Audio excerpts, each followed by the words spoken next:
When I was in high school, I had a huge crush on my classmate. We weren't close, but I think she knew that I liked her because I can't really hide it, especially when your friends are around shouting that you like someone whenever they pass by. Then, we graduated and went to different colleges. I thought it was the last time I would be seeing her.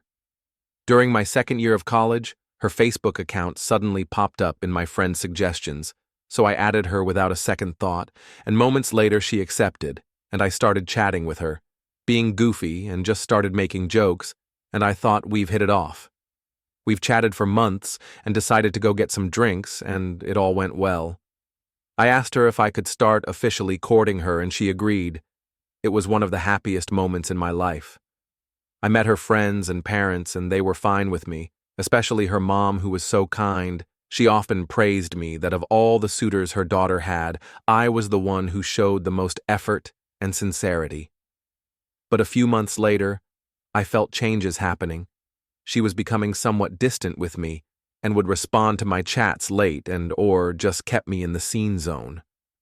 But I didn't think of it much, because she might have been busy. Weeks later, she invited me to go to church, and I thought I was getting closer to her. But I couldn't help but feel that there was something wrong.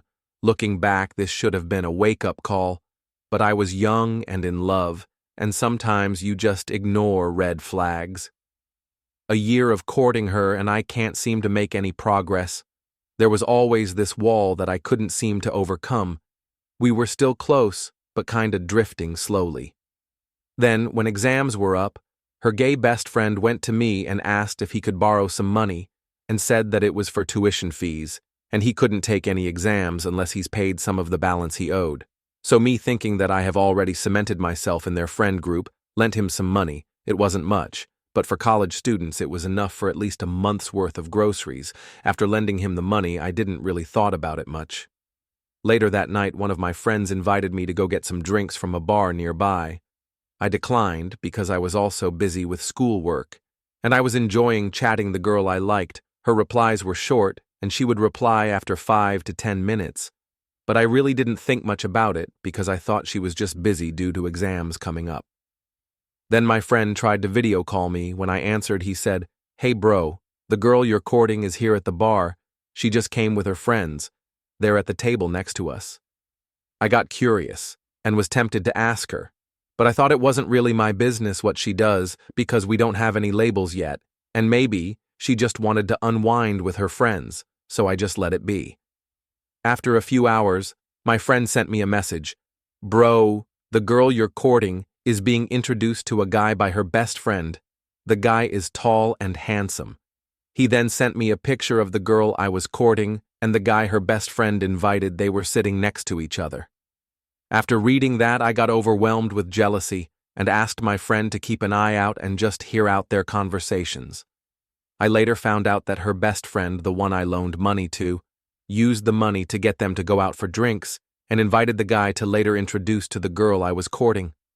I instantly snapped because I lent him the money thinking that he really needed it and that I thought that they were rooting for me, but instead used the money to go get drinks and invited another guy instead of me. The next morning, I confronted him about the money. I didn't ask about the guy they were with because I didn't want to jump into conclusions. He said he was sorry and would pay me by the end of the month. But I didn't really trust him anymore because I was thinking, where was he going to get the money to pay me? Days go by, and I noticed that the girl I liked replied to me fewer and fewer. I merely thought that she was busy. The new guy also crossed my mind, but I was confident that she won't be choosing him over me anytime soon because of how much effort I put into her.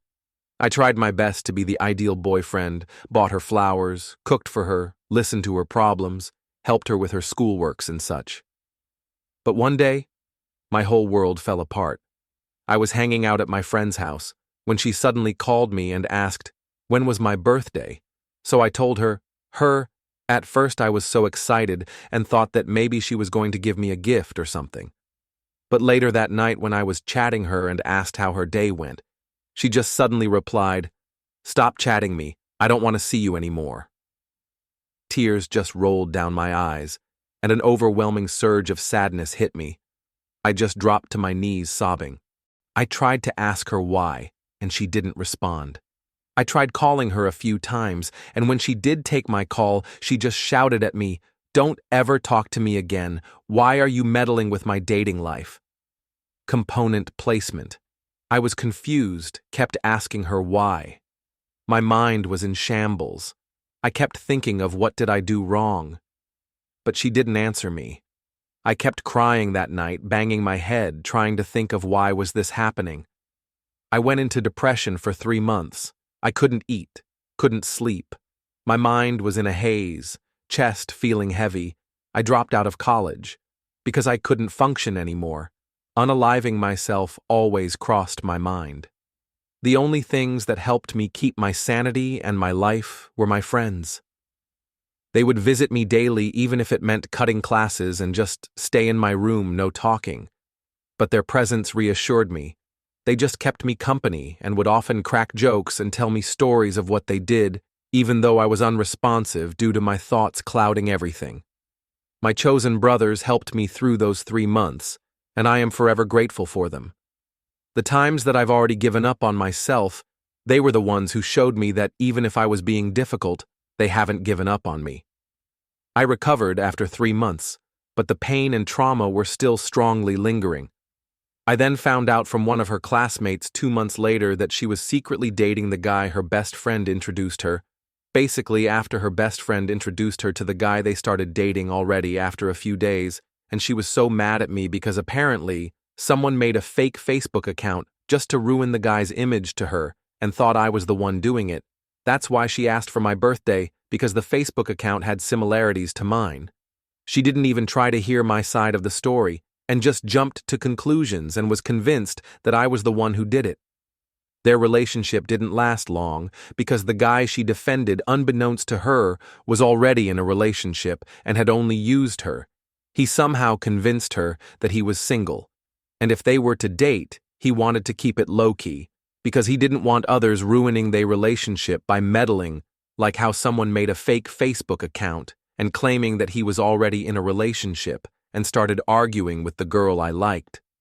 Eventually, his girlfriend found out about their relationship and made a huge drama, and a fight between the girls broke out. When the dust settled, I bumped into her again. I couldn't explain the feelings welling up inside me when I saw her. Was it rage? Love? Pity? I didn't know, and I didn't want to find out anytime soon. But I couldn't move. My body just froze. I didn't talk to her, and she didn't mutter a single word to me. At that time, I tried to imagine what my future would have been if the events that happened didn't transpire. Would I be with her happily? Or would I be miserable, realizing sooner or later that she is only with me because she settled? I also then found out that her gay best friend was a master manipulator. One of her friends took pity on me, but only after a few months later, and told me everything. Whenever she would have suitors, her gay best friend would be the one to judge if they were fit for her. He would often exploit her suitors for money, and that's what happened to me. And by the way, to this day, he still hasn't paid me the money he owed. Her friend tried to cheer me up by saying in consolation that of all the suitors she had, I was the one with best chance if I didn't find out about everything. Which just pissed me off. She was basically saying that if I had just been a good tool and kept quiet, I would have been chosen and still been used. Also, why would she need her best friend to decide for her? Couldn't she think of things for herself? Or was she also just enjoying the benefits of having the attention and other benefits of having suitors? This experience of mine is my most eye-opening lessons. Most of the times, if a boy-girl really likes you, it's easier to get him her, and if you've been stuck in the courting phase, situationship, or whatever, that just means that you're the option, the safety net when he, she, no longer has a choice. People are twisted, so be careful who you trust. Note: I am aware that I am not much of a good-looking guy, and I am not painting myself as a perfect person, but I did try my best, and I was sincere, just a very awkward person. To this day, I still have some trust issues, but I'm no longer a simp, my proudest achievement in life.